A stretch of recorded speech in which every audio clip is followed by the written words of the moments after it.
Best varicose veins చికిత్సనే పొందండి. నొప్పి లేని చికిత్స కోసం సంప్రదించండి ఎవిస్ హాస్పిటల్. నమస్తే రమ్మగారు. నమస్తే జయ. రమ్మగారు, దశావతారాల గురించి ఒకసారి మాట్లాడుకుందామండి. అక్కడక్కడ మీరు ఒక్కొక్క అవతారం గురించి మనం చెప్పుకునే ఉండుంటాము. ఏకదాటిన ఒక వీడియోలో మనము తెలియచేద్దాం ప్రేక్షకులకి. మొదటిది మనము మామూలుగా ఏం చెప్పుకుంటాం అంటే కార్తీక్ పురాణంలో చెప్తారు, దూర్వాస మహాముని అంబరీషుణ్ణి శపించినప్పుడు నువ్వు గౌరవించలేదు కాబట్టి 10 జన్మలు ఎత్తుపో అని చెప్పినట్టు ఆ 10 జన్మల్ని భగవంతుడే శిరసావహించి అంబరీషుడి బదులు తనే ఎత్తినట్టు ఒక కథనం చెప్పబడుతుంది. అవునో కాదో తెలీదు, అదొక కథ. అయితే మనకి భగవంతుడి 10 అవతారాలు ఎట్లా కనపడతాయంటే మానవాళిని ఉద్ధరించటానికే స్వామి ఈ 10 అవతారాలు ఎత్తాడని చెప్పబడతారు. కథే అట్లాంటిది. ఇది మొదట 3 అవతారాలు విశేషమైనవి. అంటే మనకి ఈ మన సృష్టి తాలూకు అనుక్రమణిక చూసుకుంటే మొదట ఒక చిన్న జీవి, తర్వాత కొంచెం పెద్దది, ఆ తర్వాత ఇంకా పెద్ద జీవి, ఆ తర్వాత జీవులు పరిణామక్రమాన్ని చూస్తే ఈ ప్రకారము జీవ పరిణామక్రమం లాగానే భగవంతుని పరిణామక్రమం కూడా, అవతారాలు కూడా అలా కూడా అని అన్వయించుకోవచ్చు అని కూడా కొంతమంది పెద్దవాళ్ళు చెప్తారు. సులువుగా చెప్పుకోవాలంటే మొదట మత్స్యావతారం ఎత్తాడు భగవంతుడు. సృష్టి అంతంలోకి వచ్చేసింది, ప్రపంచమంతా జలమయం అయిపోతుంది, సృష్టి అంతమైపోబోతోందని తెలిసి ఈయన ఏం చేశారు, మనువుని రక్షించారు. ఈ మనువు అనేవాడు అప్పటికి ప్రభువుగా ఉన్నాడు భూమండలానికి. మనువు బ్రహ్మమానస పుత్రుల్లో ఒక వరుసగా అక్కడి నుంచి పుట్టినవాడనమాట. అయితే ఈ మనువుకి ఆయన సూర్యుడికి అర్ఘ్యం ఇస్తుంటే చేతిలో ఒక్కొక్క చిన్న చేప పిల్ల వచ్చింది, నీటిలోంచి ఇట్లా జలంలోంచి వచ్చింది. ఆయన చేప పిల్లని రక్షించమంది, నన్ను రక్షించమంటే ఆయన కమండలంలో వేశాడు. ఒక క్షణంలో అది కమండలం నిండిపోయింది. పెద్ద పాత్రలోకి మార్చాడు, పాత్ర నిండింది. ఈయన మనువు నా దగ్గర ఇంకా చాలా వైభవం ఉంది, నేను నీకు అక్కడికి మారుస్తానంటే ఇతను ఎక్కడెక్కడికి మార్చినా అన్నిటికంటే పెద్దదైపోయింది అది. ఇప్పుడు తన వైభవం అంత విలువగలది కాదని, దానిని మించినది ఇంకొకటి ఉన్నదని ఆయనకి పరతత్వ జ్ఞానం తెలిసింది. అప్పుడు ఈ జలంలో తీసినటువంటి ఈ చేపని, మత్స్యాన్ని సముద్రంలో విడిచిపెట్టాడు ఆయన. ఆ విడిచిపెట్టినప్పుడు ఆ మత్స్యం ఆయన తనకి బోధించింది, సృష్టి అంతమైపోతుంది కాబట్టి ముఖ్యమైన వాటిని, ఔషధులని, మహర్షులని రక్షించు, వీటిని ఒక పడవలో పెట్టి వదిలిపెట్టు, ఉండు నువ్వు, నేను నిన్ను రక్షిస్తానని చెప్పింది. అయితే ఇప్పుడు ఈ నీళ్ళల్లోకి వెళ్ళినప్పుడు ఏమైంది, ఇప్పుడు రక్షించవలసిన వాటిల్లో వేదాలు కూడా ఉన్నాయి. ఆ వేదాలని సోమకాసురుడని ఒకడు ఆ వేదాలని సంగ్రహించి నీళ్లలో దాగి ఉన్నాడు, సముద్ర జలాల్లో. ఇప్పుడు సముద్రం లోపలికి వెళ్ళగలిగేది ఏమిటి, ఏ జంతువు, ఎవరు వెళ్ళగలుగుతారు, మత్స్యమే కదా. అందుకని సముద్రాంతరాళం లోపలికి ప్రవేశించి సోమకాసురుణ్ణి సంహరించి ఆ వేదాలను తెచ్చి ఈ పడవలో వీళ్ళందరినీ, ఋషులని, ఔషధుల్ని రక్షిస్తూ వచ్చాడు కదా మనువుకి అప్పజెప్పాడు. అప్పజెప్పి ఆ పడవ మునిగిపోకుండా తరింపజేసి భూమి వైపుకి, మళ్ళీ సృష్టి వైపుకి తీసుకొచ్చారనమాట. ఇది మొదటి అవతారం మత్స్య అవతారం. ఇలా అంతే మళ్ళీ సృష్టి అంతా మొదలైంది. దేవతలు దానవులు ఎవరి దారిన వాళ్ళు ఏర్పడిన తర్వాత ఈ దేవతలు దానవులు ఏమనుకున్నారు, యుద్ధాలు జరుగుతున్నాయి, మరణం అనివార్యంగా ఉంది, అమృతాన్ని పొందాలి, మరణం లేని దాన్ని పొందాలంటే ఏం చెయ్యాలి అంటే ఏమన్నారు, క్షీరసాగరాన్ని చిలకమన్నారు. అయితే దీని ముందు గాథగా ఏం చెప్తారు, లక్ష్మీదేవి వీళ్ళంతా, దేవేంద్ర వాళ్ళందరికీ ముందు వైభవం ఉంది, అదంతా సముద్రంలోకి వెళ్ళిపోయింది. వారి కోసం కూడా లక్ష్మీదేవి దేవేంద్రుడి వైభవం కోసం కూడా సముద్రాన్ని చిలికించారు. అయితే అమృత మథనం ఎప్పుడు వస్తుంది, సముద్ర మథనం జరిగితేనే అమృతం వస్తుంది అని బోధింపబడి దేవతలు దానవులు ఇద్దరు కలిసి ఏం చేశారు, మందర పర్వతాన్ని కవ్వంగా చేసుకుని వాసుకుని కవ్వపు తాడుగా చేసి వాసుకి అనే మహాసర్పాన్ని ఈ పాల సముద్రాన్ని చిలకటం మొదలుపెట్టారు, క్షీర సముద్రం అదే. అయితే ఎప్పుడైతే ఈ పాలకడల్ని చిలకటం మొదలుపెట్టారో మందర పర్వతం మహాబరువు, అది దిగిపోతోంది నీళ్ళల్లోకి. అందరూ దేవతలు ఆక్రోశించారు, ఏదో నువ్వు చెప్పావని మొదలుపెట్టాం, ఇది మునిగిపోతుంది, ఇప్పుడు ఏం చేయమంటే అప్పుడు మహావిష్ణువు ఏం చేశాడు, ఆ మందర పర్వతాన్ని లేపి ఉంచటానికి వీలుగా మహాకూర్మావతారాన్ని ధరించి ఆ మందర పర్వతం కిందకి వెళ్ళిపోయి తన మీద మందర పర్వతాన్ని నిలబెట్టి ఈ దేవతలు, ఈ పాలకడల్ని దేవతలు దానవులు చిలకటానికి ఉపయోగపడ్డాడు. ఆయన వీపు ఇది, ఎందుకంటే మందరము వీపు అంటే దాన్ని ఏమంటారు, కూర్మంతాలకు వీపు అతి గట్టిగా ఉంటుంది. అవును. తన వీపు మీద మందర పర్వతం పెట్టినా ఏం అవ్వదు. అంటే చిలికేదాన్ని ఆయన మీద ఆ పెట్టించుకున్నాడు. అంతే పెట్టించుకున్నాడు. కదా. అక్కడ కుదురు. అది కవ్వం అనుకుంటే కనుక మనం. కవ్వం కింద కుదురుగా తను ఉన్నాడనమాట. అప్పుడు పాలకడల్ని బాగా చిలికారు. చిలికేసరికల్లా అందులోంచి లక్ష్మీదేవి వచ్చింది. ముందు హాలాహలం వస్తే పరమేశ్వరుని ప్రార్థించి హాలాహలాన్ని ఆయనకు అర్పిస్తే ఆయన ఏం చేశాడు, అది తీసి ఒక గోలిగా చేసి కంఠంలో పెట్టుకున్నాడు. శితికంఠుడు, నీలకంఠుడు, గరళకంఠుడు అయ్యాడు పరమేశ్వరుడు. తర్వాత వచ్చిన లక్ష్మీదేవిని విష్ణుమూర్తి స్వీకరించుకున్నాడు. తర్వాత లక్ష్మీదేవి తర్వాత చంద్రుడు వచ్చాడు.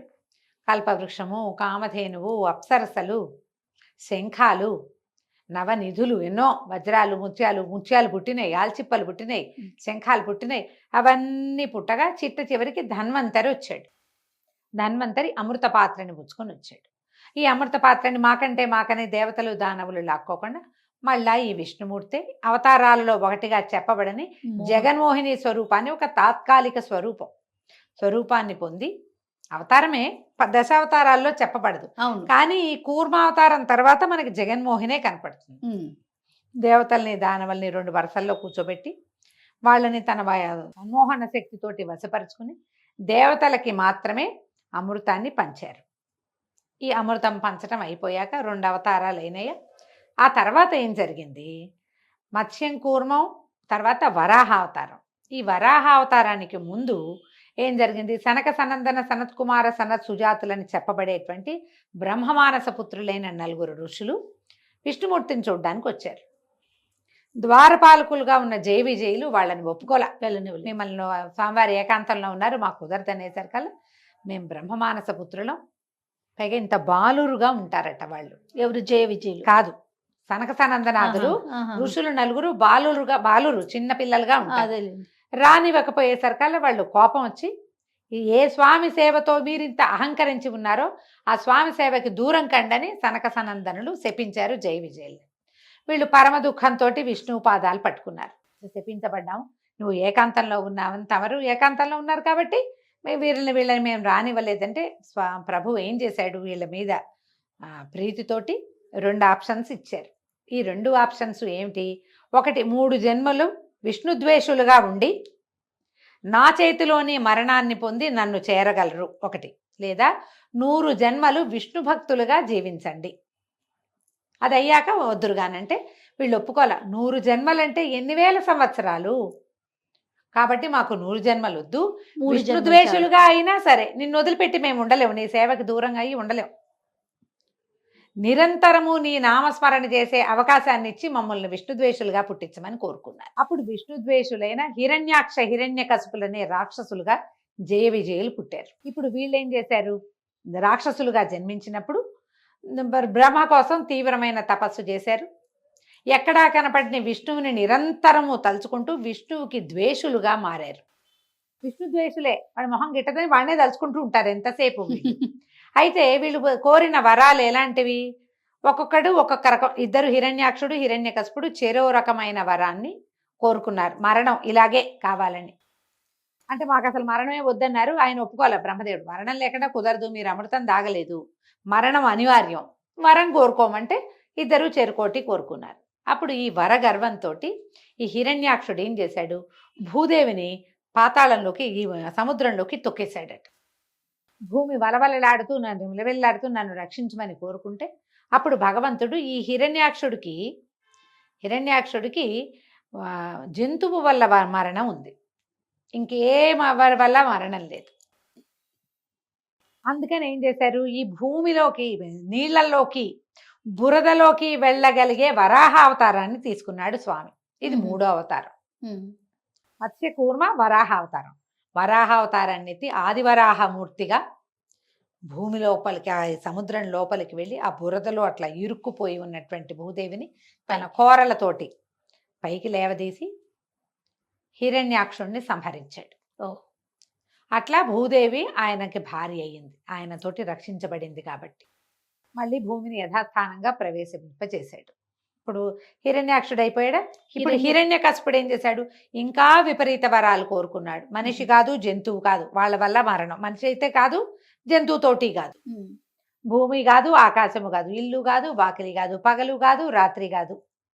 ఇల్లు వాకిలి కాకుండా ఇట్లా తర్వాత ఆయుధాలతోటి కాదు, చేతులతోటి కాదు నా మరణం అని ఇలా విపరీత వరాలు కోరుకుని హిరణ్యకశిపుడు కూడా పెరిగాడు.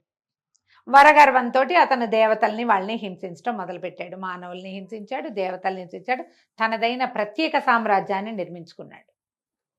అప్పుడు భగవంతుడు ఇతనికి ఏం చేశాడు, తన భాగవతోత్తముడైనటువంటి ప్రహ్లాదుణ్ణి ఇతనికి కుమారుడిగా పుట్టించి కడుపులో గర్భస్థ శిశువుగా ఉన్నప్పటి నుంచి అతనికి నారాయణ మంత్రోపదేశం చేయించి నారదుడి ద్వారా నిరంతర నారాయణ స్మరణ చేసేవాడిగా చేసి అతనిని రక్షించటానికి, అతని మాట ఉంచడానికి అతను చూపించిన స్తంభంలో నుంచి నరహరిగా ఉద్భవించాడు స్వామి. మనిషి కాదు, జంతువు కాదు. సగం శరీరం మానవ దేహం, శిరసేమో సింహం. అప్పుడు రాత్రి పగలు గాని సంధ్యా సమయంలో, ఇల్లు వాకిలి గాని గడప మీద, ఆకాశము భూమి కాని తన తొడల మీద, చేతులు కాదు ఆయుధము కాని తన గోళ్ల చేత అట్లా హిరణ్యకశిపుణ్ణి సంహరించాడు. 4వ అవతారం అయిందా? మత్స్యకూర్మ వరాహ నరమృగం ఈయన.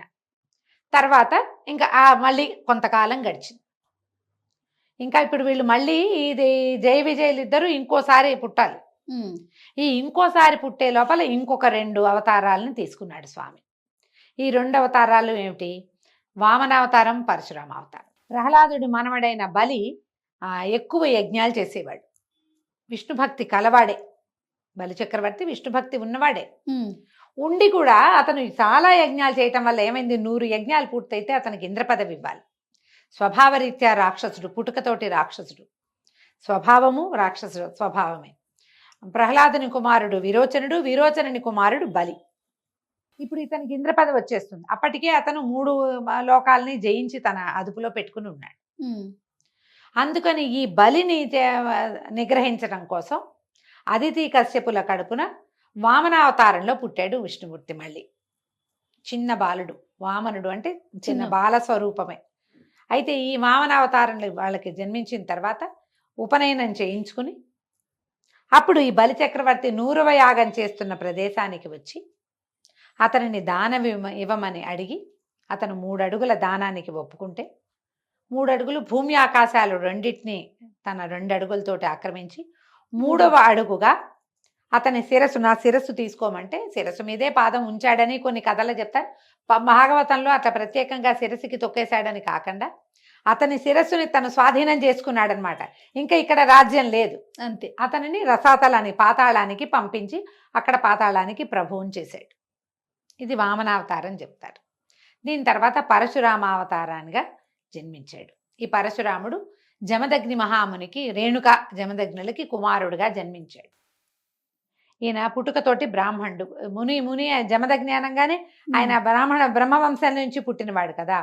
బ్రాహ్మణ వంశంలో 4 అన్నదమ్ములు ఏమో ఉన్నారు, ముందు అన్నదమ్ములు ఉన్నారు. ఈయన చివరి వాడిగా జన్మించాడు. జన్మిస్తే ఈయన తండ్రిని ఈ కార్తవీర్యార్జునుడు అనే రాజు అవమానించాడు. ఆయన దగ్గర ఉన్న ఆవు కోసం అవమానిస్తే దుఃఖంతో, తండ్రిని అవమానించబడ్డాడన్న దుఃఖంతో రాజుల మీద యుద్ధాన్ని ప్రకటించాడనమాట. దానికి ముందు ఏం చెప్తారంటే, ఈవిడ పరశురాముని మన జమదగ్ని మహాముని భార్య అయిన రేణుకాదేవి రోజు పచ్చి మట్టితోటి కుండ చేసి కుండతోటి నీళ్లు తెచ్చేదట, పచ్చి కుండతో నీళ్లు తెచ్చేదట. పచ్చి మట్టే ఇసుకతోటి కుండ చేసేదని కూడా కొన్ని గాథలు చెప్తారు. అయితే ఈ కుండ చేస్తుంటే ఒకసారి ఏమైందట, ఒక గంధర్వుడు భార్యలతోటి నదిలో స్నానం చేస్తూ ఆమెకి కనిపించాడు. ఆమె మనసు అటు వెళ్ళిపోయింది, కుండ చేయలేకపోయిందట. దాంతో ఆలస్యమైంది. తర్వాత మనసు నిగ్రహించుకుని కుండ చేసి పట్టుకెళ్ళింది. భర్త ఈమె ఆలస్యానికి కారణం ఏమిటని జ్ఞాన దృష్టితో చూసి ఈమె మనసు చెలించిందని ఈ తల్లిని సంహరించమని కుమారులకి చెప్పారు. కుమారులు ఎవ్వరూ ఒప్పుకోకపోయేసరికి ఆయన కుమారులందరినీ శపించాడు. ఆఖరి కుమారుడైన రాముడు అనే పేరుతోటి పుట్టాడు ఆయన.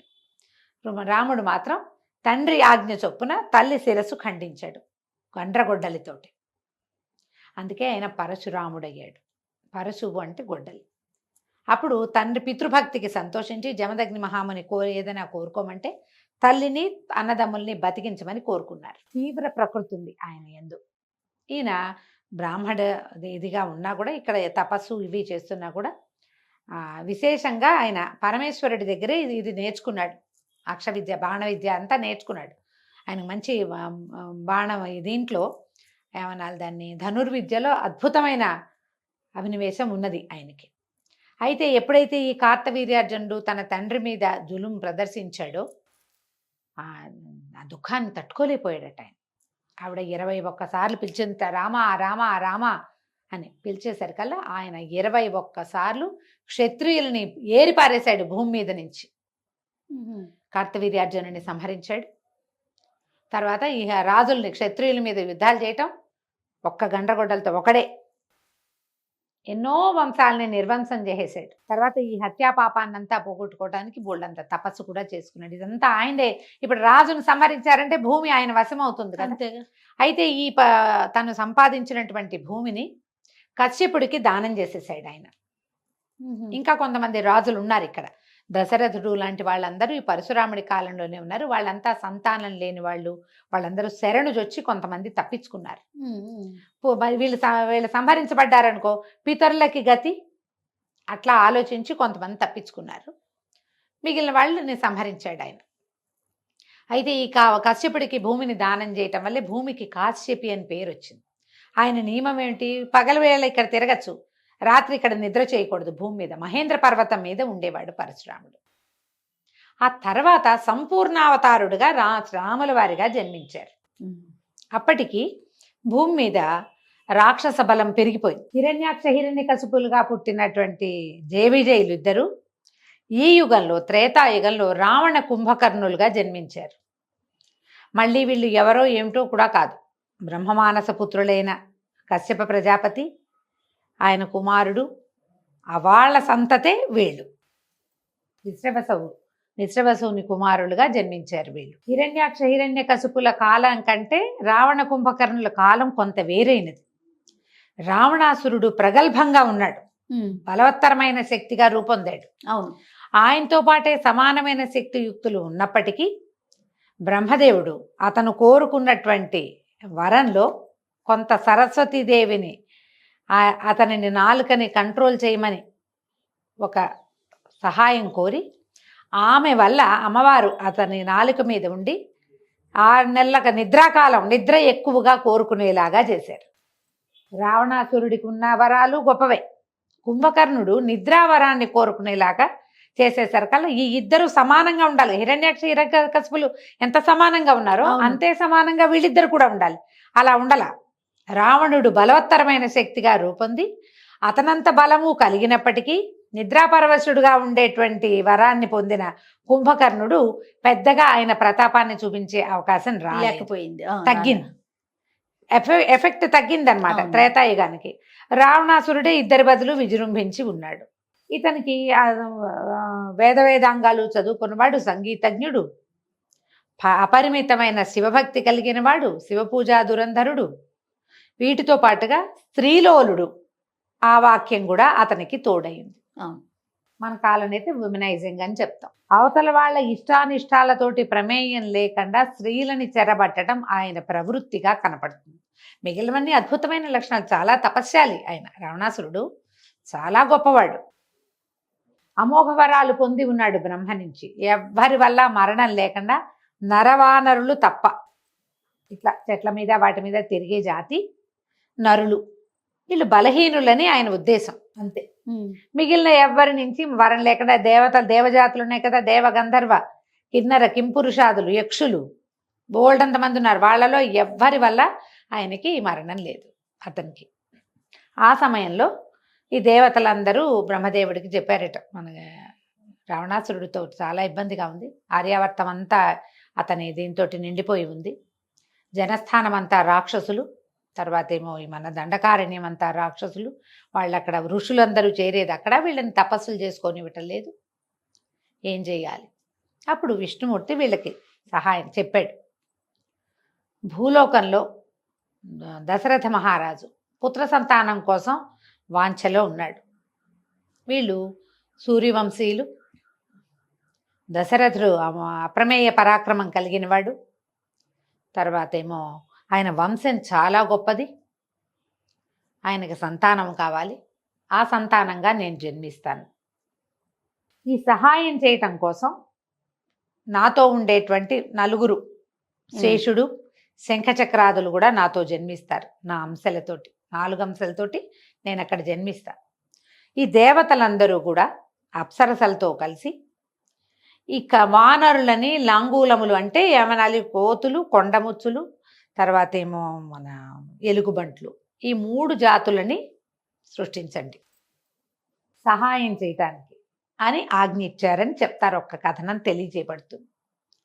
ఆ సమయంలోని దశరథ మహారాజు ఏం చేశారు, వీళ్ళు భగవంతుడితోటి దేవతలందరూ మాట్లాడుకున్న తర్వాత చకచక ఈ వానరాలందరూ పుట్టడం మొదలుపెట్టారు. వానరులు ఒక్కొక్క దైవపు అంశతోటి ఒక్కొక్క వానరుడు చొప్పున జన్మించారు. వాయుదేవుడి సంతానంగా ఆంజనేయ స్వామి, వాలి సుగ్రీవులు, మిగిలిన మొత్తం నలుడు, నీలుడు, మైందుడు, ద్వివిధుడు, వీళ్ళందరూ కూడా ఒక్కొక్క దేవతాంశతోటి జన్మించారు. వాళ్ళది ఒక ప్రత్యేక సామ్రాజ్యం ఏర్పడి ఉన్నది. అప్పుడు దశరథ మహారాజు ఏం చేశారట, పుత్రకామేష్టి యాగం చేశారు. ఆ పుత్రకామేష్టికి ఒక ప్రత్యేకమైన విధానము, అది అందరూ చేస్తే ఫలించదు. దానికోసమని ఆయన ప్రత్యేకంగా ఋషిని తీసుకొచ్చారు. ఋష్యశృంగ మహామునిని తీసుకొచ్చుకుని ఆయనతోటి ఈ యజ్ఞం చేయించారు. అశ్వమేధము చేశారు ముందు, తర్వాత పుత్రకామేష్టి కూడా చేస్తే ఆ పుత్రకామేష్టి యాగంలో యాగం పూర్తయిన తర్వాత ఒక దైవం, ఒక ఆయన దీనిలో యజ్ఞపురుషుడు బయటకు వచ్చి వీరికి పాయసాన్ని ఇచ్చాడు దశరథ మహారాజుకి. ఆ పాయసాన్ని 4 భాగాలు చేసి సగభాగం ఒక ఆవిడికి, అందులో సగం ఇంకొక ఆవిడికి, మిగిలిన దాంట్లో సగం మళ్ళీ వెనక్కి అలా పంచి 3 భార్యల యందు పాయసాన్ని 4 భాగాలుగా పంచారు దశరథ మహారాజు. ఆ పంచబడిన పాయసంలోని ప్రథమ భాగం సగభాగానికి రాముల వారు అట్లా జన్మించారనమాట. శ్రీరాముడు, లక్ష్మణ, భరత, శత్రుఘ్నులు.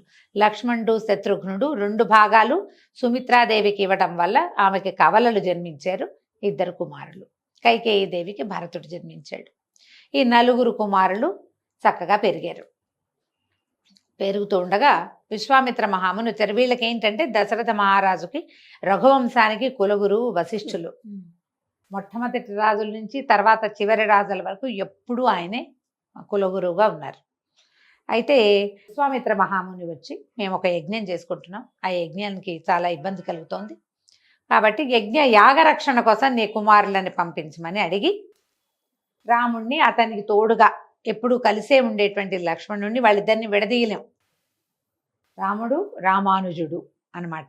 రామానుజు అంటే రామానుజం అంటే తమ్ముడు, రామానుజులు అంటే లక్ష్మణ స్వామి. భరతుడు శత్రుఘ్నుడు కూడా రాముడు తమ్ముళ్ళే, కానీ ఈయనే రామానుజుడుగా ప్రఖ్యాతుడు అనమాట. లక్ష్మణుడే.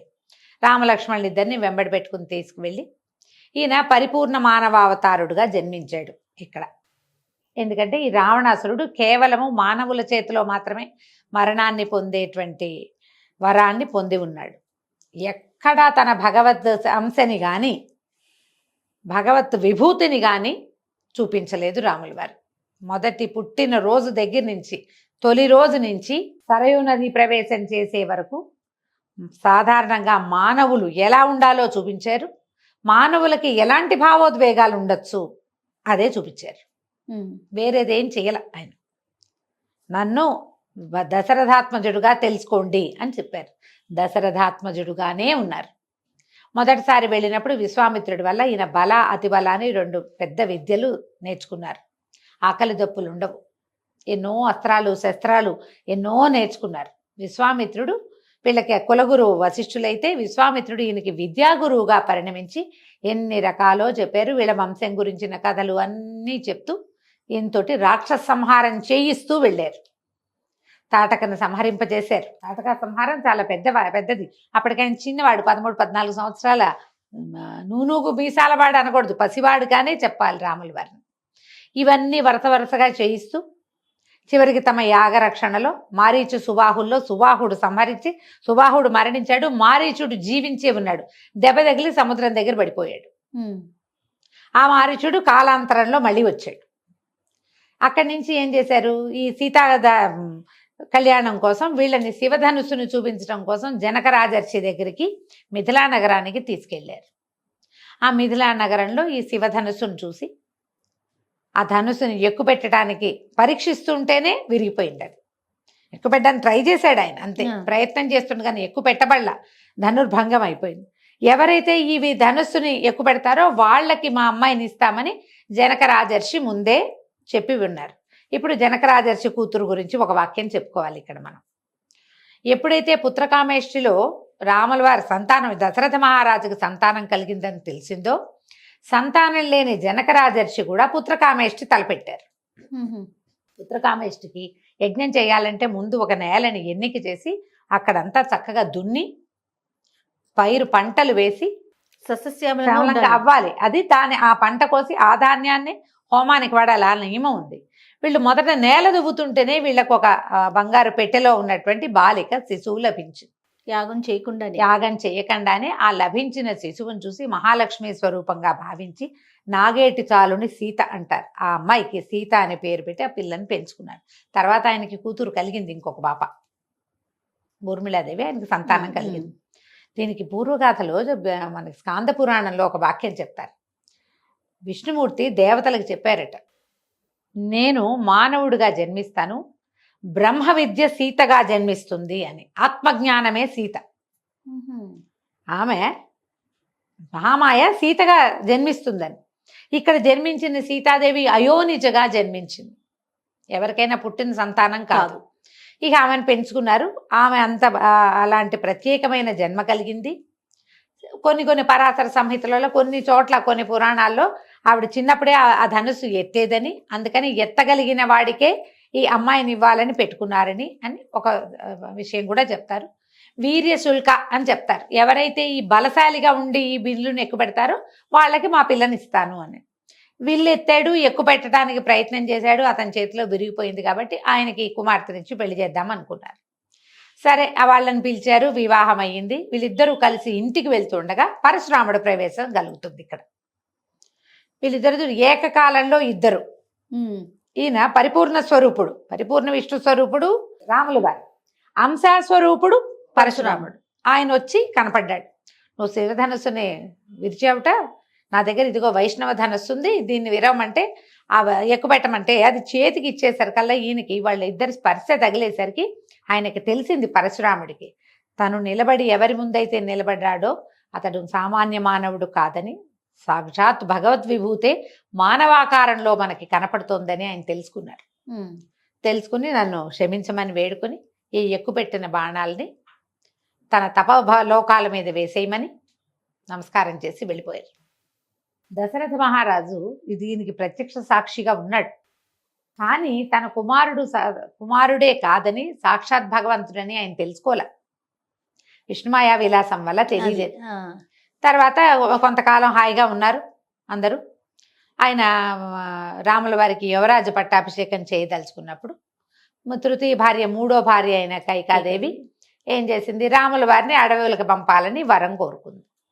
తన కొడుక్కి పట్టాభిషేకం చేయమని రాముడిని అడవికి పంపించమంటే రాముడు అడవికి వెళ్ళడం సిద్ధించింది, కానీ కొడుకు పట్టాభిషేకం మాత్రం కుదరలేదు.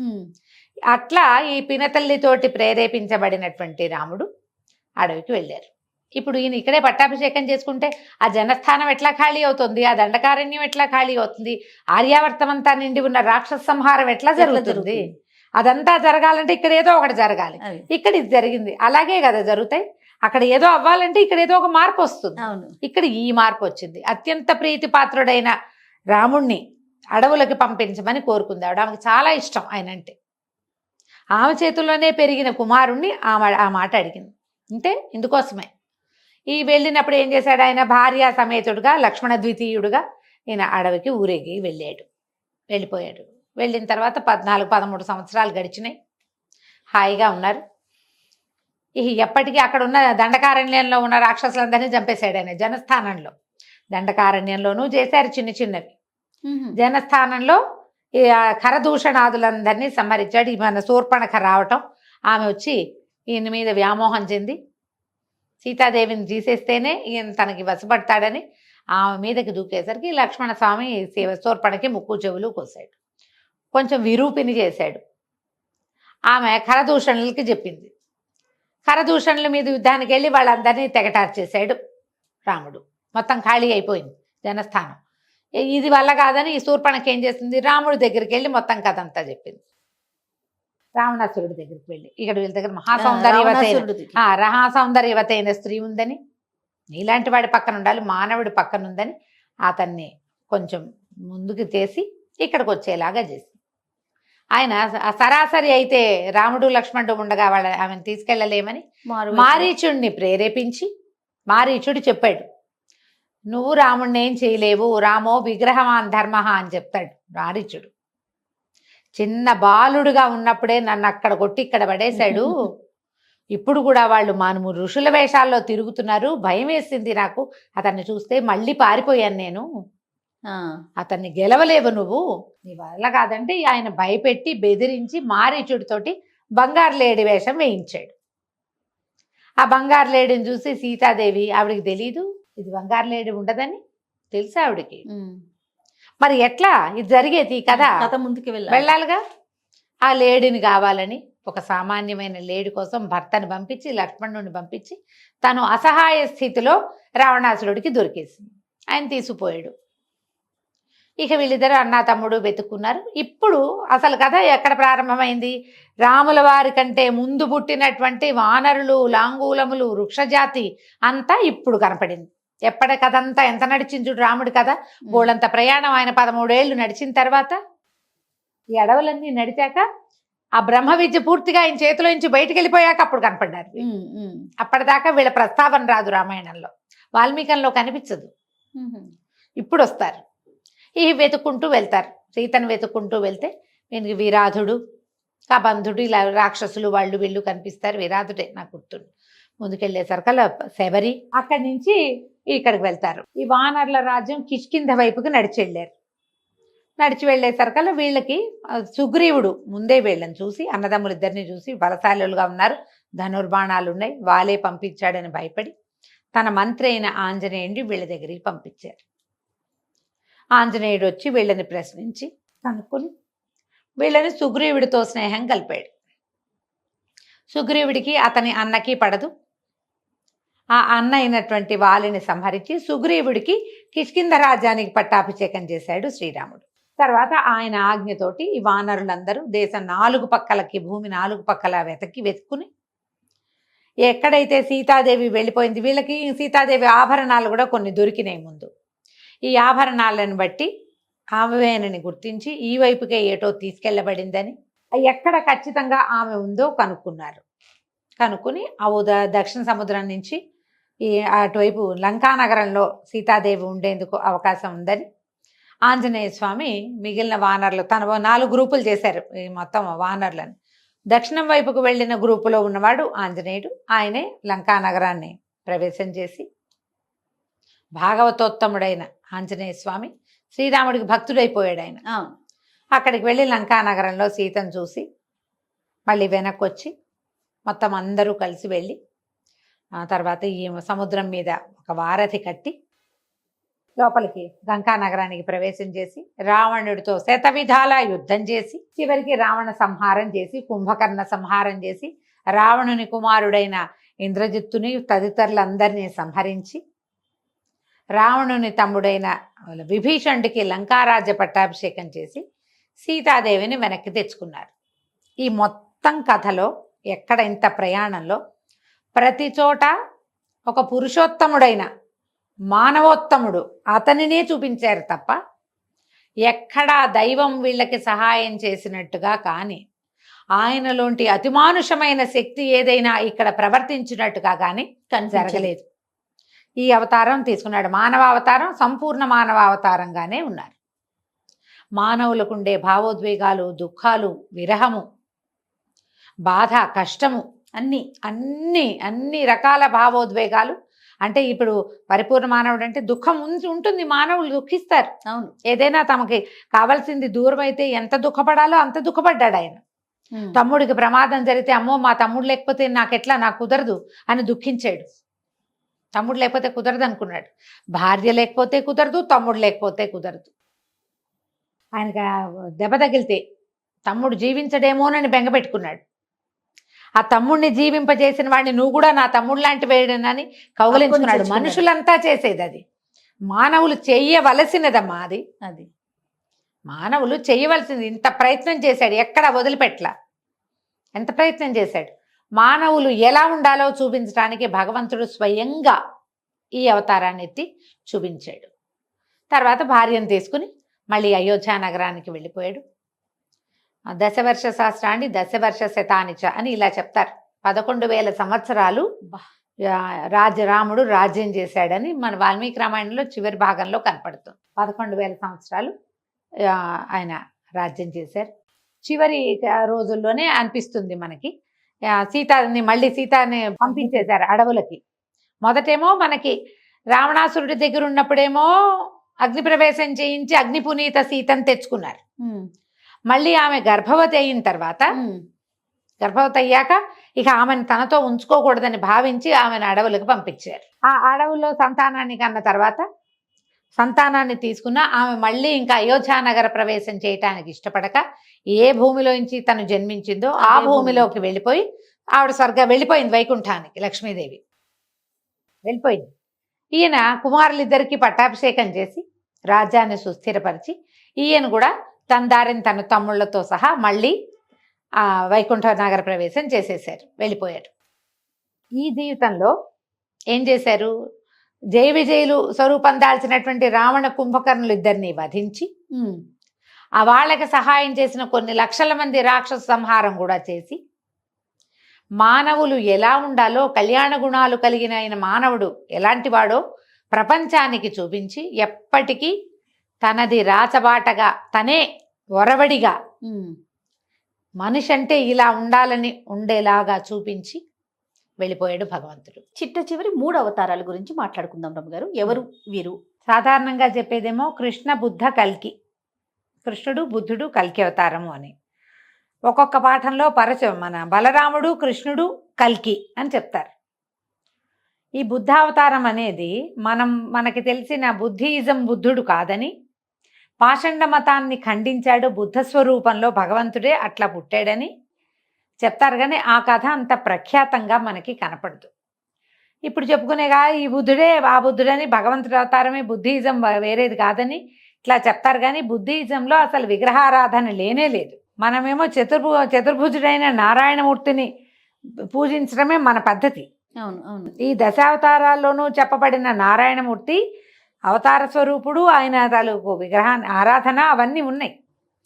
బుద్ధిజంలో అసలు విగ్రహారాధన లేదు కాబట్టి అది కాకపోవచ్చు కూడా. ఇది కాదు, ఖచ్చితంగా బుద్ధిజం కాదు. ఒక బుద్ధుడి గురించి చెప్తారు. ఆ బుద్ధుడి గురించి పెద్దగా ప్రఖ్యాతమైన గాథలు మనకి కనిపించవు. పరశురామ, రామ, బలరామ, కృష్ణ చెప్తారు. పరశురాముడిని చెప్పేసాం, రాముడిని చెప్పాం. బలరాముడు కూడా విష్ణువంశ సంభూతుడుగానే చెప్పబడతారు. కానీ ఇద్దరు అన్నదమ్ములుగా పుట్టారు. చాలా చోట్ల బలరాముడు శేషాంశగా చెప్పబడతారు. మహాభారతంలో కూడా బలరాముడు శేషాంశుడుగానే జన్మించాడని, శేషాంశ వల్లే ఆయన సంకర్షణుడు ఒక చోట నుంచి ఒక చోటకి తీసుకెళ్ళబడ్డాడు. తర్వాత ఏమో ఆయన చివరికి ఆయన దేహత్యాగం చేసేటప్పుడు 1000 తలల సర్పం, మహాసర్పం ఒకటి సముద్రంలోకి ప్రవేశిస్తున్నట్టుగా చూసినట్టు చెప్తారు. ఆయన శరీరాన్ని విడిచిపెట్టినప్పుడు సర్పం ఇట్లా వెళ్ళిపోయింది అని. 1000 తలల నాగంటే ఆదిశేషువే. అవును. కాబట్టి బలరాముడిని భగవంతుడి అవతారంగా చెప్పచ్చా చెప్పకూడదా అనే దాని మీద ఒక అనుమానం ఎప్పుడూ ఉంటుంది. బుద్ధావతారంగా చెప్తారు. పెద్దగా పాషండ మతాన్ని ఖండించాడని అవే తప్ప ప్రఖ్యాతమైన గాథ కనిపించదు. మనకి ప్రఖ్యాతుడుగా కనపడేవాడు కృష్ణ భగవానుడే. రాముడి గురించి మొదలు పెడితే 2 వాక్యాల్లో చెప్పలేక ఒక ఎపిసోడ్ అంతా చెప్పాం. కృష్ణుడికి ఎన్ని ఎపిసోడ్లు చాలవమ్మా. అంతే కదా. ఆయనకి లీలామానుష విగ్రహుడు, పరిపూర్ణ మానవావతారుడుగా భగవంతుడు శ్రీరాముడుగా జన్మించి లీలామానుష విగ్రహుడుగా ఇప్పుడు జన్మించాడు. మానవ స్వరూపంలో, మానవ దేహంలో, మానవుల సంతానంలాగానే అన్ని భావోద్వేగాలు ప్రపంచానికి చూపిస్తున్నా కూడా భగవద్విభూతిని విడిచిపెట్టల. ఆయన విడవకుండా దాంతోటే ఉన్నాడు. కాకపోతే ఇక్కడ ఏమైంది, ఈయనకి రాజ్యాధికారం లేదు. తర్వాత ఏమో మన ఏమంటారు వంశనాశనం అన్నట్టు యదువంశం, శాపగ్రస్తమైన యదువంశంలో జన్మించాడు. ఆయన తాలూకు కొన్ని చేష్టలు, కొన్ని ప్రవర్తన, కొన్ని విషయాలు కొంతమంది ప్రశ్నించేలాంటి పద్ధతి కలిగి కనపడతాయి. ఆయన ఎంతమంది మనసులు చూరగొన్నాడో అంతమందికి కంటగింపుగా కూడా ఉన్నాడు. కొందరు ప్రశ్నించే రకపు ధోరణిని కూడా చూపించాడు. చివరికి జగద్గురువుగా కూడా అయ్యాడు. పైగా ఏమిటి, ఒక నిమ్నకులం అంటే క్షత్రియులలో తక్కువగా చెప్పబడేటువంటి, నిమ్నకులం అనకూడదు దాన్ని, క్షత్రియులలో తక్కువ, యదువంశం, యాదవులు తక్కువ వాళ్ళు, అలాంటి భావాలు కలిగించేటువంటి ఒక ఇది కలిగి ఉన్నాడు. ఓ పక్కన ఆయన్ని దైవంగా తెలుసుకున్న వాళ్ళు ఉన్నారు, దూషణాలు భూషణం తిరస్కారం 3 పొందాడు ఆయన, అన్ని రకాలు పొందాడు. ఆ స్వరూపంలో మనకి ఇక్కడ కనిపిస్తాడు. ఈయనేంటి, రాజుగారి తమ్ముడు, బలరాముడికి తమ్ముడు. రాజ్యాధికారం లేదు, రాజు అవ్వలేదు, కృష్ణుడు రాజు కాదు కదా ఆయన, అలాగే కనపడతాడు చివరి దాకా. ఈ కృష్ణావతార సమయంలోనే జయ విజయులు ఇద్దరు మొదట ఎట్లా పుట్టారు, హిరణ్యాక్ష హిరణ్యకశిపులుగా మొదటిసారి తీవ్రమైన వాళ్ళుగా పుట్టి, రెండో జన్మ అయినటువంటి త్రేతాయుగంలో రావణ కుంభకర్ణులుగా, ఒకడు పరమ బలశాలిగా, రెండో వాడు ఒక మాదిరిగా ఉన్నట్టుగా కనిపించి, ఈ జన్మలో సామాన్యులుగానే కనపడతారు వీళ్ళు మనకి. శిశుపాల దంతవక్తులు అంటే శాపము మొదట ఎంత భయంకరంగా పరిణమించిందో వాళ్ళకి భయంకరమే, ప్రపంచానికి భయంకరమే. అది సనక సనందుల శాపము, దానివల్ల విపరీతంగా ప్రజలంతా బాధపడ్డారు. రెండోసారి కొంతమంది బాధపడ్డారు, మూడోసారి ఏదో సుమారైనది. ఈసారి భగవంతుడికి బంధువులుగా పుట్టారు వీళ్ళిద్దరు, శిశుపాలుడు దంతవక్తుడు కూడా. ఇద్దరు మేనత్తల కుమారులుగా జన్మించారు వీళ్ళు, భగవంతుడికి మేనత్త కుమారులుగా జన్మించారు. ఈ భగవంతుడు ఎక్కడ పుట్టాడు, ఈయన ఒక చోట పుట్టి ఇంకొక చోట పెరిగాడు. ఈ పుట్టటానికి కూడా చెరసాల, ఒక అంటే ఆమోదయోగ్యమైన జన్మ కాదు, ఆమోదయోగ్యమైన పెంపకం కాదు, అట్లా ఆయన పుట్టింది కూడా చెరసాల్లోనే. ముందున్న సంతానాన్ని అంతా పోగొట్టుకొని ఈ పుట్టడం కూడా ఎట్లా పుట్టాడు, చాలా అద్భుతమైన చరిత్ర కలిగిన వసుదేవుని కుమారుడుగా జన్మించాడు. ఈ వసుదేవుడిని ఆనక దుందుభి అంటారు. ఆ వసుదేవుడు పుట్టినప్పుడట ఆకాశం నుంచి దేవదుందుభులు మోగినాయట. ఆనక దుందుభి అంటే ఆనకము అంటే ఆకాశం నుంచి, నకం అంటే స్వర్గం, అక్కడి నుంచి దుందుభులు మోగినాయి. ఆయన అంత గొప్పవాడు ఆయనకు, అందుకని భగవంతుడు ఆయనకి కుమారుడుగా జన్మించాడు. భగవంతుణ్ణి మొట్టమొదట మోసే అవకాశం ఆయనకి గరుత్మంతుడు, ఆదిశేషుడు తర్వాత వసుదేవుడికే లభించింది. పుట్టిన మరుక్షణం మోసాడు, మరి విశేషం కాదా? మరి అలాంటి విశేషమైన జన్మ కలిగిన వసుదేవుడికి వాళ్ళు కొంతమంది 3-4 అన్నదమ్ములు, 5-6 ఆడపిల్లలు. వాళ్ళు ఆ 5-6 ఆడపిల్లల్లో ఒక ఆవిడ పాండవుల తల్లి అయినటువంటి కుంతి, వసుదేవుడు అపజెల్లెలు. ఒక ఆవిడ శిశుపాలుడి తల్లి, ఇంకొక ఆవిడ దంతవక్తుని తల్లి. ఇట్లా వరుసగా ఉన్నారు. అయితే ఏమైంది, వీళ్ళల్లో కుంతి యొక్క కుమారులేమో భగవంతుడికి పరమ ప్రీతిపాత్రులు, భక్తులు, పాండవులు. ఒక మేనత్త కుమారులు, ఇంకో మేనత్త, ఇది ఆఖరి మేనత్త కుమారులు ఇద్దరు శత్రువులయ్యారు. మరణం తప్పల వాళ్ళకి భగవంతుడి చేతిలోనే. అయితే ఇక్కడ దేవకి వసుదేవులు ఇద్దరిని ఆమె యొక్క సోదరుడైన కంసుడు, ఈమెకి యొక్క అష్టమ గర్భం వల్ల తనకి మృత్యు వస్తుందని ఆ అశరీరవాణి ఆకాశవాణి ద్వారా తెలుసుకుని చెల్లెల్ని, బావగారిని ఇద్దరిని చెరసాల్లో పెట్టాడు. పుట్టిన శిశువుని పుట్టినట్టు వధించాడు. ఆ 6వ శిశువు 7వ శిశువు దగ్గరికి వచ్చేసరికల్లా, ఎప్పుడైతే శిశువు పడంగానే వీళ్ళకి ఒక ఆజ్ఞ వచ్చింది, ఈ శిశువుని తరలించాలి అని. ఎట్లా తరలించారు, పుట్టాక కాకుండా గర్భాన్నే తరలించారు. మొట్టమొదట ఆ గర్భాన్ని వసుదేవునికి ఇంకొక భార్య అయినటువంటి రోహిణీదేవి గర్భానికి ఇక్కడ నుంచి తీసి ఆ గర్భాన్ని ఆమె యందు ప్రవేశపెట్టింది మాయ. యోగమాయాదేవి చేసింది ఆ పని. శిశువు కడుపులో ఉండేదాన్ని కూడా మాయనే అంటారు. అవును కదా, ఆ మాయని ఇక్కడి నుంచి ఉన్న శిశువుని ఈమె గర్భం నుంచి ఆమె గర్భంలోకి మార్చి దేవికి 7వ గర్భపాతమైందని ప్రచారం జరిగింది. పాతం అవల సంకర్షణ చేయబడి ఆయన ఇక్కడి నుంచి లాగబడి అక్కడ ప్రవేశపెట్టబడి ఇక్కడి నుంచి వెళ్ళిపోయాడు, బయటికి వేరే చోటకి తరలించబడ్డాడు. ఆవిడేం చేసింది, ఈ వసుదేవుడి స్నేహితుడైనటువంటి ఈయన నందరాజు దగ్గరికి వెళ్ళి అతని గోకులంలో ఆవిడ రక్షణ పొందింది. శిశువుని అక్కడ గన్నది. అక్కడ మగపిల్లవాడు పుట్టాడు. అంటే 7వ కుమారుడు జన్మించాడు. ఆయనే మనం చెప్పుకునేటువంటి బలరాముడు. శేషాంశగా చెప్తారు. భగవదంశ విష్ణువంశ సంభూతుడుగా కూడా చెప్పబడతారు. ఈ శేషాంశతోటి పుట్టినవాడు కిందటి జన్మలో రామావతారంలో తమ్ముడిగా ఆయన్ని సేవించి, భగవంతుడిని సేవించి ఇక్కడ అన్నగా పుట్టి భగవంతుని సేవలు అందుకున్నాడు. ఆయన నిత్యం అన్నయ్యని గౌరవించడమే, అన్నయ్య వెనకాల వెళ్ళటమే, అన్నయ్య తోకపుచ్చుకుని తిరిగాడు అవును. చిన్నతనం అంతా. అన్నయ్య వెనకాల, అన్నయ్య ఏది చెప్తే అది, అన్నయ్య వద్దంటే మానేసి అన్న ఆజ్ఞ చొప్పున ప్రవర్తించాడు. భగవంతుడికి ఆయన సన్నిధిలోకి వెళ్ళాలంతే, ఆయన మనని పెద్దని చేసేస్తాడనమాట. అట్లా తనకు శయనమూర్తి అయినటువంటి శేషుణ్ణి తనకి తమ్ముడుగాను తనకు అన్నగాను చేసుకుని తనతోటే ఉంచుకున్నాడు. భాగవతోత్తములలో అతి ముఖ్యులు నిత్యసూరి గణాలలో మొదటివాడైన అనంతుడికి ఈ రకమైన అవకాశం లభించింది. సరే, ఈ 8వసారి మళ్ళీ గర్భం ధరించింది దేవకీదేవి. శిశు జననం జరిగిపోయింది. ఆ జననం జరిగేటప్పుడు భగవంతుడు చతుర్భుజ నారాయణమూర్తిగా వీళ్ళకి కనపడ్డాడు తల్లిదండ్రికి. నేనే మీ కడుపున శిశువుగా పుడుతున్నాను, నన్ను తీసుకెళ్ళి గోకులంలో నంద యశోదల యొక్క కుమారుడిగా అక్కడ వదిలిపెట్టండి, అక్కడ ఒక స్త్రీ శిశువు జన్మిస్తుంది, ఆమెను తెచ్చుకురండి. ఎట్లా ఇదంతా అంటే అంతా అదే అవుతుంది, నువ్వేమీ బెంగపడద్దని తండ్రికి ఆశ్వాసన తెలిపాడు భగవంతుడు. శిశువు జన్మించాడు, నల్లటివాడు, చక్కగా పద్మదళాయతాక్షుడుగా జన్మించిన శిశువుని కంటితో కూడా సరిగ్గా చూసుకోవాలి, ఆయన దాటి చేయాలి, లేకపోతే చంపేస్తాడు. భగవంతుడు ఇతన్ని, ఈ శిశువుని వీడేం చేయలేడు అనిపించలా వాళ్ళకి. పిల్లల మొహం చూసేసరికల్లా ప్రేమ పాశం వచ్చేస్తుంది. ఆ పిల్లాన్ని తప్పించడానికి ఈయన ఏం చేశాడు, వసుదేవుడు శిశువుని ఒక బుట్టలో పెట్టుకుని చెరసాల తలుపులతో వాటంతటా అవే తెరుచుకున్నాయి. అందరూ నిద్రపోతున్నారు. ప్రపంచమంతా మాయ కమ్మివేసి ఉంది. ఆ మాయలో కేవలం వసుదేవుడు ఒక్కడే ఈ భగవద్బాలకుడైన శ్రీకృష్ణమూర్తిని ఎత్తుకుని తీసుకుపోయి యమునని రాత్రిపూట దాటించి వెళ్ళి నందుడి ఇంట్లో యశోద పక్కన శయనింపజేసి ఆ శిశువుని అక్కడ ఉన్న ఆడపిల్లని ఎత్తుకుని తీసుకొచ్చేసాడు వెనక్కి.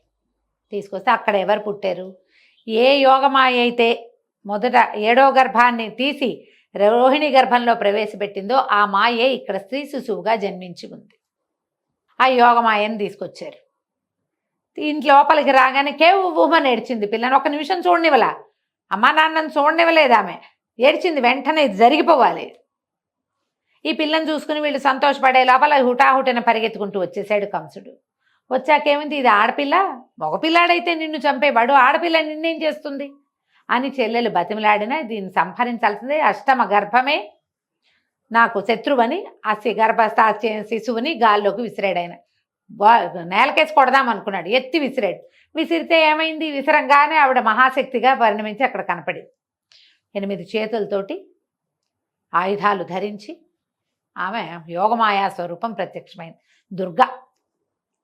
ఆమె ఏం చెప్పింది, ఓరి కంస, నాతో నేను సంహరించడానికి పుట్టినవాడు నాతోటే పుట్టి ఇంకో చోట పెరుగుతున్నాడు, నీ మృత్యువు తప్పదు అని చెప్పి మాయమైపోయింది. శిశువు లేదు, అమ్మవారు లేదు. ఈయన నిర్ఘాంతపోయాడు, మా చావు తప్పదు. ఇక అక్కడి నుంచి ఈయన మొదలుపెట్టాడు, తన తాలూకు స్నేహితులందరినీ పిలిచాడు. ఈయన కాలనేమి అనే రాక్షసాంశతో జన్మించిన వాడు కంసుడు. ఆయనలోంచి ఆ రాక్షస ప్రవృత్తి బయటకు వచ్చేసింది.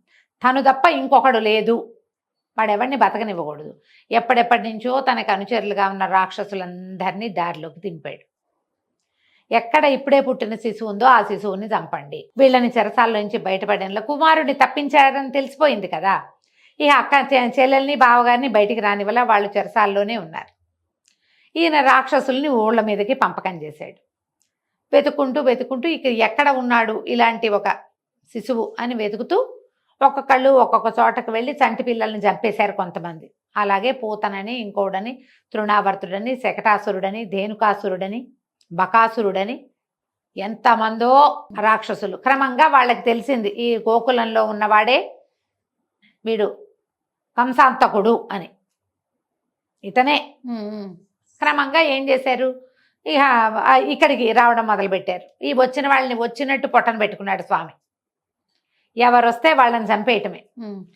వాళ్ళకి ఈ సంహారము వాళ్ళకేమనిపించేది, ఈ పల్లెలో ఉన్న వాళ్ళందరికీ గోకులంలో ఏదో ప్రమాదం తప్పింది అనుకునేవాళ్ళు. అంతేగాని ఈ శిశు రూపంలో మన మధ్యలో తిరుగుతున్న ఈ నల్లటి పద్మదళాయతాక్షుడుగా ఉన్న పిల్లవాడు కొంటెవాడే ఇంత పని చేస్తున్నాడని వాళ్ళకి తెలియదు.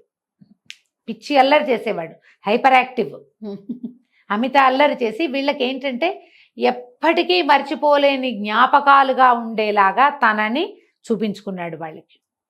ఆ మట్టిలో పొరలాడి, మట్టి తిని, వెన్న తిని పాలు తాగి దొంగతనాలు చేసి కోతి పనులు చేసి అల్లరి చేసి వీడిని భరించలేము, వీడిని వదిలిపెట్టి ఉండలేము లాంటి స్థితికి వాళ్ళందరినీ తెచ్చాడు.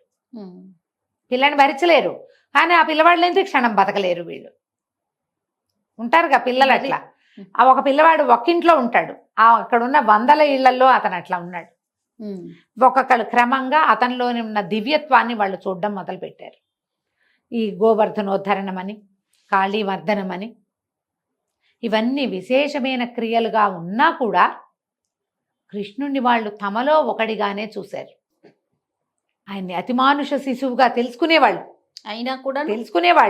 అయినా కూడా ఆ వ్యామోహాన్ని ఆ మమత్వాన్ని వాళ్ళు వదిలిపెట్టుకోలేకపోయారు. వాళ్ళతో పాటే కలిసి ఉన్నాడు. క్రమంగా ఇతడే దేవకి శిశువు, దేవకి యొక్క కుమారుడు అనేది ప్రపంచానికి వెల్లడైపోయింది. అప్పుడు ఈయన ఏం చేశాడు, కంసుడు ఏదో యజ్ఞం చేస్తూ ఈయన్ని పిలిచాడు. ఇప్పుడు చూడు, రామావతారంలోనూ రాక్షస సంహారం చేశాడు భగవంతుడు. కృష్ణావతారంలో చిన్నతనం ఆయన పుట్టినదాదిగా పెద్దవాడయ్యే వరకు రాక్షస సంహారం చేస్తూనే ఉన్నాడు.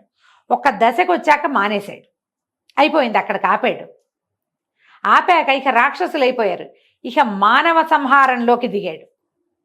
ధర్మ పరిరక్షణ కోసం వాళ్ళందరినీ రాక్షసుల్ని తీసేయటమే కాకుండా భూమి మీద ఉన్న వాళ్ళని, ద్వాపర యుగంలో రాక్షసుల సంఖ్య తక్కువ, ఆ తక్కువ ఉన్న వాళ్ళందరినీ మనవాడే పొట్టం పెట్టుకున్నాడు, ఏరిపారేశాడు, ఎక్కడ ఉండనివ్వకుండా.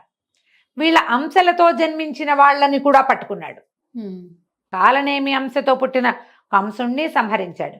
కంసుడి మామగారైన జరాసంధుడికి తన చేతిలో మరణం లేదు కాబట్టి జరాసంధుణ్ణి చంపగలిగిన వాడిని జీవోత్తముడుగా నిర్ణయించి భీముణ్ణి, అతన్ని తన మేనత్త కొడుకుని చేసుకుని వాళ్లతో వెళ్లేందుకు అవకాశం తీసుకుని అతనితోటి సంహరింపజేశాడు. విశేషం కదా ఇది. ఈ కథ ఎక్కడ మొదలైంది? కంసుడి మామ, ఆ మామను చంపటానికి భీముడు, ఆ భీముడు మళ్ళీ ఈయన మేనత్త కొడుకులతో స్నేహం లేదు, వాళ్ళిద్దరితో శత్రుత్వం ఉంది, కానీ ఈ స్నేహం ఉంచుకోవటం కోసం వీళ్ళతోటి కత్తు కలిపాడు వీళ్ళతో పాటు. అందుకని ఏం చేశాడు, తనతో పాటు పుట్టవలసినటువంటి నరుడుగా చెప్పబడే అర్జునుని కూడా మేనత్త కుమారుడుగానే వీళ్ళతోటే జన్మింపజేశాడు. భగవద్లీలా విలాసం ఎలా ఉంటుందో చూడు. భీముడు ఒక్క చోట కూడా కృష్ణుడి మాట జవదాటనట్టుగా కనపడుతుంది.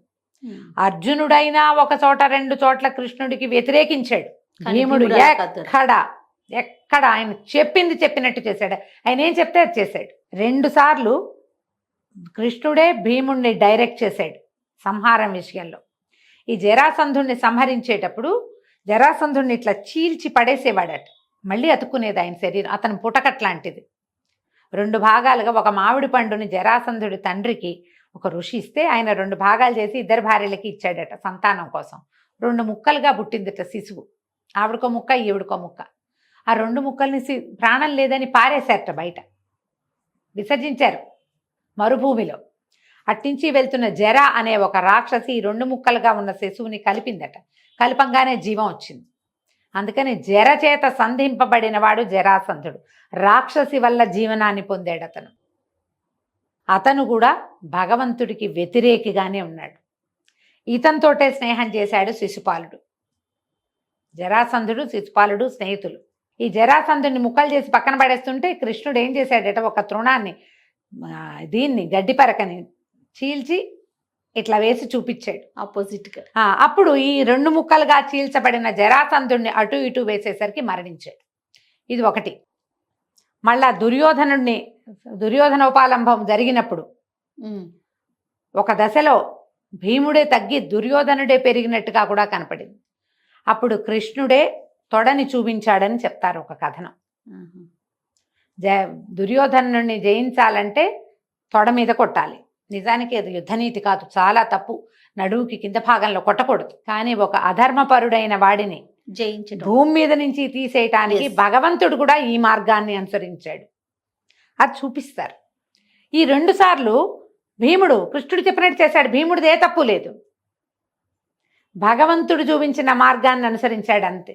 జీవోత్తముడుగా చెప్తారు భీముడిని. ఈ ఉత్తమత్వము ఈయనకున్నట్టు అర్జునుడికి లేదు. ఒక సందర్భాల్లో కొన్నిసార్లు ఆయన తిరగబడ్డాడు కృష్ణుడి మీద, ఎక్కువ కాదు కానీ జరిగింది అట్లా. ఈ పెరిగిన క్రమంలో ఈ శ్రీకృష్ణుడు ఈ కంసుడిని సంహరించాడు. తర్వాత వాళ్ళ అమ్మని నాన్నని చేరుకున్నాడు. ఎంతమందినో కన్యల్ని వివాహం చేసుకున్నాడు. తనని వలసి వచ్చిన రుక్మిణీదేవిని చేసుకున్నాడు. తనకి వారి సంతానాన్ని ఇస్తామని కూతుర్లను తీసుకొచ్చిన వాళ్ళని చేసుకున్నాడు. మేనత్త కూతురుని పెళ్లి చేసుకున్నాడు. ఈయన బాలుడిగా ఉండగానే ఈ మేనత్తకి కుమారుడు ఒకడు కలిగాడు, శిశుపాలుడు. అతనికట 3 కళ్ళు 4 చేతులు 5 కాళ్ళు అట్లా వికృత రూపంగా పుట్టాడట శిశువు, మొహం మీద కన్నుతోటి. ఇట్లా పుట్టాడని ఆవిడ దుఃఖిస్తే కార్తాంతికులు ఏం చెప్పారంటే, ఎవరైనా ఒక వ్యక్తి చేయి తగిలితే ఇతను మామూలు కావచ్చు, కానీ ఎవరు ఎత్తుకుంటే ఎవరి చేయి తగిలితే ఇతను పిల్లవాడు నార్మల్ అవుతాడో, ఈ వికృతత్వం పోతుందో అతని చేతిలోనే ఈ పిల్లవాడికి మరణం ఉంటుంది అని. అందుకని ఆవిడ ఏం చేసిందట, అందరినీ రావించి ఊళ్ళో ఉన్న వాళ్ళని బంధువుల్ని అందరికీ పిల్లవాడిని చేతిలో పెట్టేది. అందరూ పిల్లాడిని ఎత్తుకునేవారు. ఆ పిల్లాడి రూపం మారల. శ్రీకృష్ణుడు బలరాముడు మేనత్తకి కుమారుడు కలిగాడని ఆమెను చూడ్డానికి వచ్చారు. 10-11 ఏళ్ళు ఉండుంటాయి బహుశా, అంతకంటే వయసు ఉందని చెప్పరు. అయితే ఈ పిల్లల చేతిలో కూడా మేనల్లుళ్ళ చేతిలో పెట్టింది ఆవిడ పిల్లాడిని. కృష్ణుడు ఎత్తుకోగానే క్యారం అన్నాడు పిల్లాడు. వాడి ముఖం మీద ఉన్న నేత్రం పోయింది, విపరీత స్వరూపం పోయి అందమైన రూపం వచ్చిందట. ఆమె సంతోషించింది, కానీ ఆవిడ భయం వేసింది. ఇతను రాక్షసాంతకుడు. అప్పటికే ఈయన ప్రఖ్యాతి పొంది ఉన్నాడు. 10 ఏళ్ల లోపల ఆయన ఎంతమందిని చంపేశాడు, వాడు చాలా మందిని సంహరించి ఉన్నాడు. అప్పుడు ఆమె అడిగింది, నా పిల్లవాడిని చంపద్దు, ఇట్లాంటిది ఉన్నదంటే 100 తప్పులు వీడివి భరిస్తాను నేను. మేనత్త కుమారుడు అవటం వల్ల నీకు మాటిస్తున్నాను, 100 తప్పుల వరకు వీడిని నేనేమన్ను, 100 దాటితే ఇక నాది లేదు అని చెప్పాడు. ఈ శిశుపాలుడికే రుక్మిణీదేవిని ఇవ్వాలనుకున్నారు. రుక్మిణీదేవి యొక్క అన్నదమ్ములు రుక్మి, అన్నయ్యను ఈ శిశుపాలుడు స్నేహితులు. ఓకే. పిల్లని వాళ్ళకి ఇవ్వడానికి, చేదిరాజుకి ఇవ్వడానికి నిర్ధారణ అయింది. ఆ రుక్మిణీదేవేమో ఈ కృష్ణ పరమాత్మని ప్రేమించింది. ఉత్తరం రాసి పంపించింది. ఆయన ఉత్తరం చూసుకుని, నేను నిన్ను ప్రేమించాను, నన్ను వచ్చి తీసుకెళ్ళు అని అమ్మాయి ఉత్తరం రాస్తే మానేయటం ఏమిటి, క్షత్రియ లక్షణం కాదు. అందుకని ఈయన వెళ్ళి అమ్మాయిని తెచ్చుకున్నాడు. రుక్మిణీదేవిని తీసుకొచ్చుకుని పెళ్లి చేసుకున్నాడు. ఇప్పుడు నాకు నిర్ణయించిన భార్య, మేనత్త కొడుకుని నాకు నిర్ణయించిన భార్య నీకేమవ్వాలి, నువ్వు నాకు నిర్ణయించిన భార్యను తీసుకెళ్ళావని కూడా పోట్లాడాడు శిశుపాలుడు. ఈయనవన్నీ తప్పులు లెక్క పెట్టుకుని ఉంచుకున్నాడు. రోజులు గడిచినాయి, కాలం గడిచింది. ఈ గడిచిన తర్వాత ఈయన క్రమంగా సత్యభామాదులందరినీ, మిత్రవిందని అందరినీ వివాహం చేసుకున్నాడు కృష్ణ పరమాత్మ. పాండవులు కూడా ఇప్పుడు వీళ్ళకి ఒక మేనత్త కుమారులుగా పాండవులు జన్మించారు కుంతీదేవికి.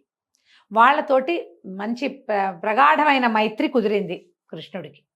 వాళ్ళు కూడా కృష్ణుడు గీసిన గీటు దాటకుండా ఉన్నారు పాండవులు. ఉంటారుగా అట్లా కజిన్స్లో.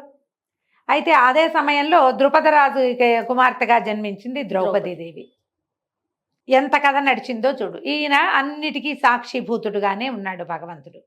ధర్మం కాళ్ళు తప్పి మెల్లిగా 2 కాళ్ల మీద నడవటము, ధర్మ మార్గాన్ని విడిచి ప్రజలు ప్రవర్తించటము వచ్చేసింది. కలియుగంలోకి వస్తుంది. కలియుగము ఆ వాసన ఇంకా దగ్గరికి వస్తోంది. ఇప్పుడు ఈ ధర్మ సంస్థాపన కోసం ఈ కలియుగంలో ఇలా తీవ్ర ప్రకృతి ఉన్న వాళ్ళు, ద్వాపర యుగంలో తీవ్ర ప్రకృతి ఉన్న వాళ్ళందరినీ ఏరిపారేయటానికి నిశ్చయించుకుని ఉన్నాడు భగవంతుడు. అప్పుడు కొంతమంది ఎవరైతే భగవంతుని మార్గాన్ని అనుసరిస్తారో వాళ్ళు పాండవుల పక్షం చేరారు. భగవద్ విరోధులు, ధర్మ విరోధులు, తమ పట్టిన కుందేటికి 3 కాళ్ళు అనేవాళ్ళు, తము తప్ప ఎదిరిని ఒప్పుకోని వాళ్ళు అంతా 2వ పక్షంలో చేరారు. అందులో కొందరు మంచివాళ్ళు, మహానుభావులు, భీష్మ పితామహుడు లాంటి వాళ్ళు ఉన్నారు. ఉన్నా కూడా అధర్మ పక్షంలో ఉండవలసిన అగత్యం వాళ్ళది, ఇంకో దారి లేక ఉన్నారు. ఆ దారి లేని వాళ్ళని కూడా తీయించేసాడు, వాళ్ళని కూడా తప్పించేసాడు. ఆ తప్పించటానికి ఏం జరిగింది, యుద్ధం జరిగింది. ఈ యుద్ధానికి ముందే మనకి ఇది శిశుపాలుడు రాజు వాళ్ళని చెప్పాలి కదా మనం, జై విజయులిద్దరిని ఎట్లా సంహరించాడు.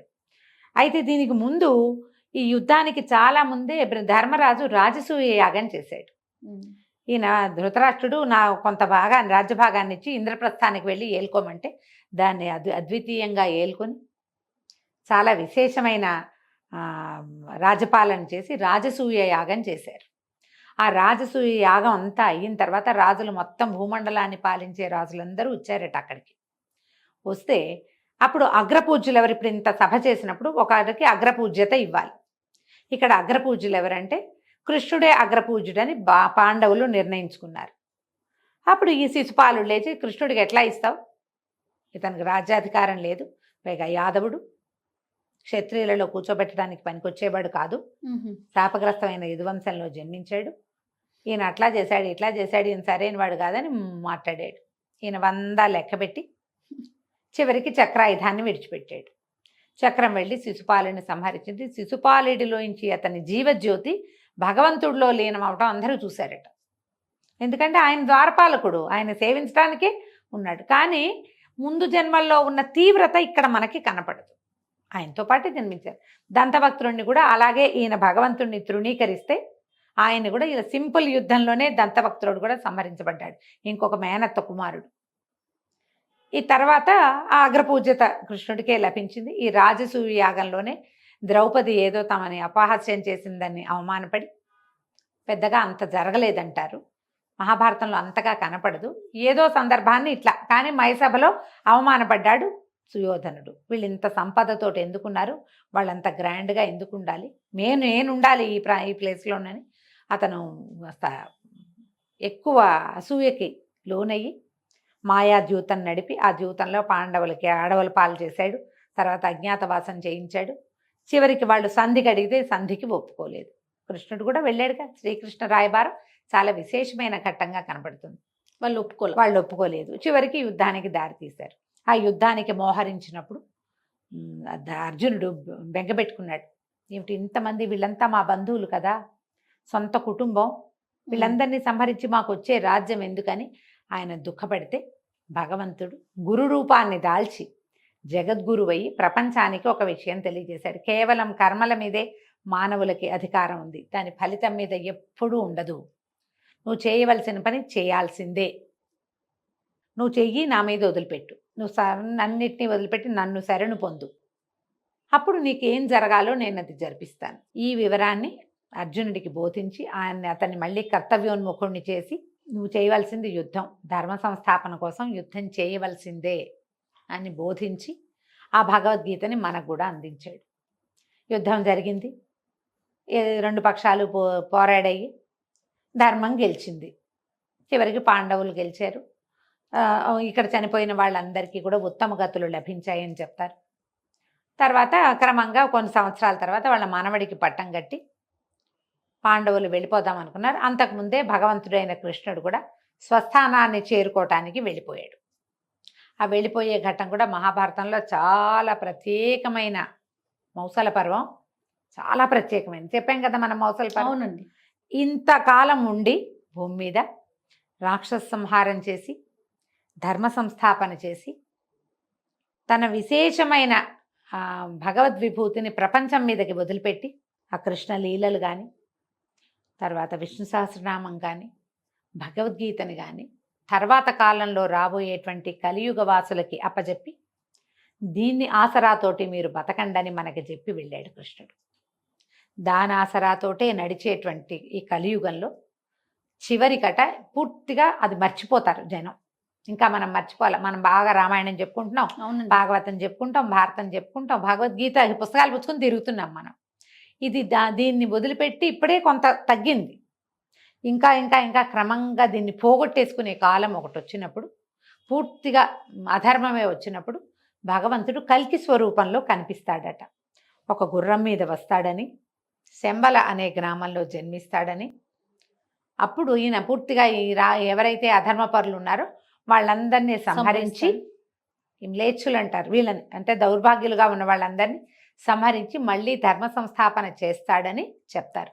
అంటే మనకు ముందు ఇలాంటి యుగాలు కొన్ని జరిగినాయి కదా. అవును. ఇంతకు ముందు జరిగినప్పుడు వచ్చింది కల్కి అవతారం. కానీ ఆ అవతారాన్ని చూసిన వాళ్ళు ఎవరు లేరు. ఇలా జరుగుతుందని మాత్రమే మనకు తెలుసు. జరగచ్చు, అది ఇప్పుడే కాదు, ఇంకా సమయం ఉంది. ఇంకా ఈ భగవద్గీత ప్రింట్ అవన్నీ పోవాలి. మనం ఇప్పుడు బాగా చేసుకుంటున్నాం కదా. ఇప్పట్లో కాదు, వస్తాడు భగవంతుడు. ఆ భగవంతుడిని చూడడానికి ఇవాళ ఉన్న వాళ్ళు ఎవరు ఆయన్ని చూడకపోవచ్చు. ఇంకా కనీసం ఒక 30 తరాలు గడిచాక రావచ్చని అంటారు.